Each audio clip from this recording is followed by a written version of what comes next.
I'm going to try to share just a few messages with you. And the first idea I would like to share is with the three pictures on the top, which is to say, let's have a look at Asia, because that is where a lot of things are going to happen. The trend we're observing in Japan, in Western Europe, in the US, is a global trend of markets going to plateau and then somehow going down. And the major part of the growth is coming from Asia. And in Asia, there are some interesting things. I think that the Nano is an interesting event. Second picture is about China with an electrified two-wheel. Third picture comes also from China with huge buses going hybrid and then electric with batteries and fuel cells. And then some other considerations with this picture of a multi-fuel engine, which I think is an interesting concept in terms of development and possible extension in the world. The AQ was already mentioned by Stefan. It's a lightweight, urban, real vehicle. It's interesting. It's a thought to what is coming on. Because the world of tomorrow, the one that we're talking for 2050, is an urban world. And that's where the market is going to be. We have to make sure we address the urban way of motoring. And the last picture is to make a reference to an event that we launched 10 years ago, Challenge Bibendum. I was personally involved in that because already 10 years ago, it was not very difficult to foresee that we would be running into the problems we're talking about today. And that the point would come to policymakers. And for policymakers to make the job, that is to say, to make policies, they need to be well informed, not by lobbyists, but by people who can give them the right material. So we set up this event in 1998 to invite policymakers and to let them test by themselves the best technologies which were offered by the manufacturers of the whole world. Come and test, come and share, and make your own ideas on this idea. And it's very interesting. We will come to some of the conclusions. I'm sorry. If I were to send 4 messages today to the policymakers, this is what I would tell them. We strongly believe, we are among those who believe that we need to do everything we can to reach the global objective of 50% less CO2 by 2050. We may run into strong problems if we don't do it. So if we are to do it, then road transport must and can play a leadership role in attaining this objective. And procrastination, that is, deferring action, not acting now, would be dramatic not only for society at large, but for the whole automotive industry. Because what we will see is that a reduction in the way people will be allowed to move. Because at one point in time, if we really want to do something with climate change, we will have to do something with carbon. And transport will be, one of the primary targets. So let's be prepared for it, and let's be proactive. Second message is reducing energy consumption of cars by 50% is feasible with existing state-of-the-art technologies. I'm not specifying the timeline. I'm simply saying we don't have to think about fancy technologies to be able to reduce by 50%. This is the conclusion. This is the primary conclusion, the event we held in Paris in 2006. It has been strongly confirmed by the 120 experts we had in Shanghai this past November. It is feasible. And when I say let's go for such an objective by 2020, I'm not unrealistic. I know for sure that fleets cannot go to that level at that objective. But by 2020, if we really want to, we can have a significant start, on the market of cars being capable of providing some kind of an alternative offer to the customers of today. Because what we really want to do is to make sure that in parallel with the day-to-day improvement that we're observing with a reduction of CO2, grams of CO2 per kilometer, at the same time we also introduce some quantum leaps, downward. So it is feasible. And this is not what I'm saying, but this is really the message from Challenge Bibendum. The third element, and we talked about that, is that electric vehicles can be made technically and economically viable today. particularly in a rapidly urbanizing environment. I'm insisting, in a rapidly urbanizing environment. It is time for road transport to stop depending solely on oil. And we talked about prices and so forth. Let's make a quick calculation together, okay? Because I think it's important to have orders of magnitude. When you take an electric vehicle, and I will show you some prototypes we have made, you take basically 10 kilowatt hour. That's to your point, 10 kilowatt hour. If you design your car properly, lightweight of course, you can run basically 100 kilometers, okay? It's more on the 12 to 15 sometimes, but it's, you know, we have prototypes. And basically, when you look at the production of kilowatt hour in the world, it goes from anywhere, you know, between 20 grams of CO2 per kilowatt hour up to 900, 950. So there is a whole range where basically you say, okay, let's imagine for a while that you can get 100 grams of CO2, per kilowatt hour.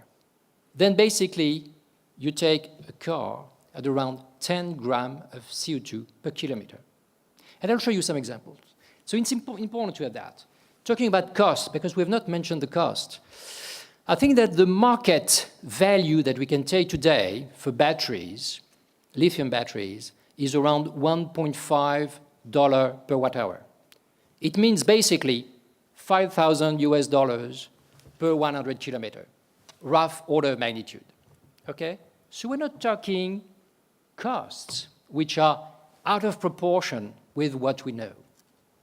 And I'm ready to share all this information with all of you, of course. The fourth message is that it is clear, I think, and that was mentioned by some of the speakers this morning, that market forces today are, of course, evolving. But the magnitude of the challenges we have to overcome cannot be met by market forces alone. It seems to be clear that the quantum changes we have to introduce have got to be promoted by some interesting regulations, and then we can really trust our engineers to come to the solutions. And based on what we have seen coming from all the car manufacturers in the world, we know that solutions are there and engineers can raise against the challenges. Okay. Second element I would like to mention as food for thought is that we know that road mobility as it is today is not sustainable. But let's make sure that we do not concentrate solely on greenhouse gas.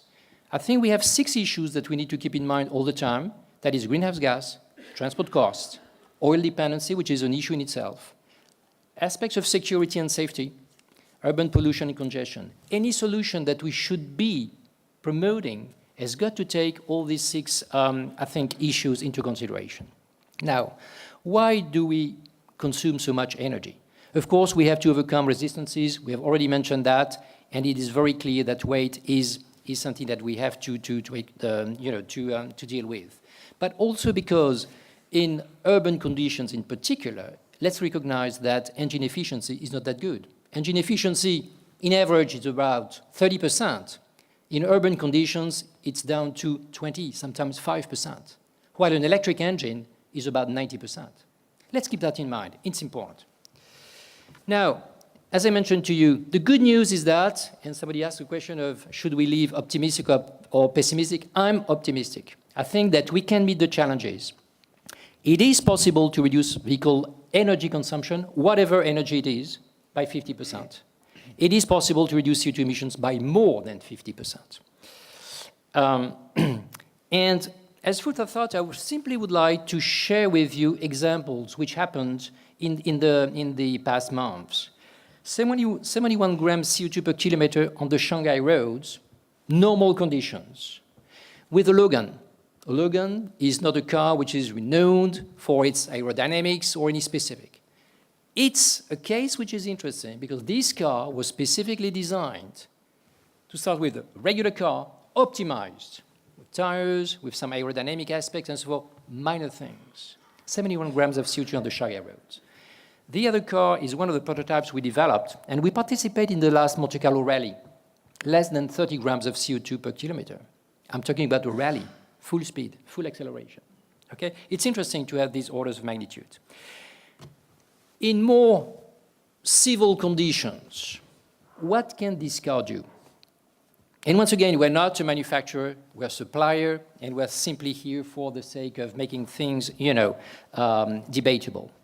But based on the orders of magnitude that I gave you, and now I'm talking real figures here, with this car, which is a 4-seater, curb weight is 850 kilograms, acceleration from 0 to 100 kilometers, 10 seconds, so it's a real car. You can see that depending on how you get electricity, this is the complete range you would get, for instance, in Europe, going from Sweden, where basically a lot of hydroelectricity is produced, France, where we have a mix, Germany, where there is a mix with a lot of thermal plants also, and Greece, which is primarily thermal plants. Interesting to see. Now, you might say then an electric type situation is good in some countries, it's not really good in others.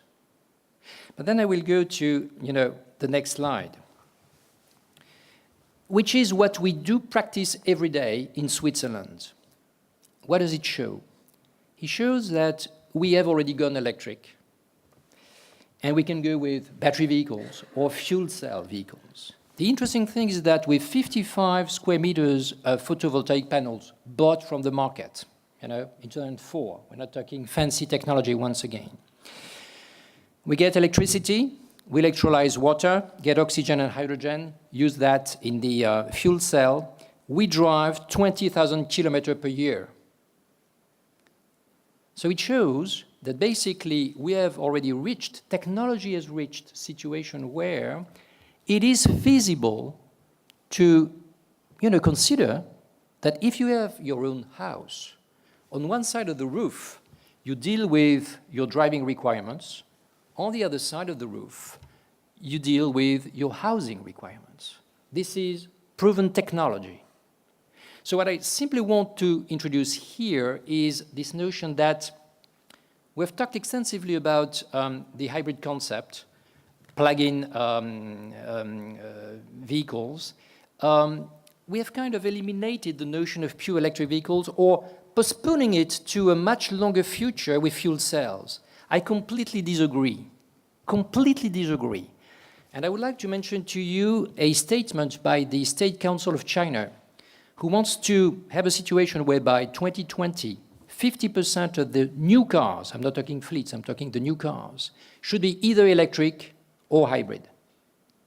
But the 11th plan of China calls for smaller, lighter vehicles with a great emphasis on electricity. And that's important to realize that, because as we have to develop progress that we have seen, and which is, I think, extremely valuable in our countries, we need to keep an eye on these technologies which are particularly well suited for urban environment. And the urban environment is where we're going to live tomorrow. Let us ride together towards sustainable mobility, and I will stop there.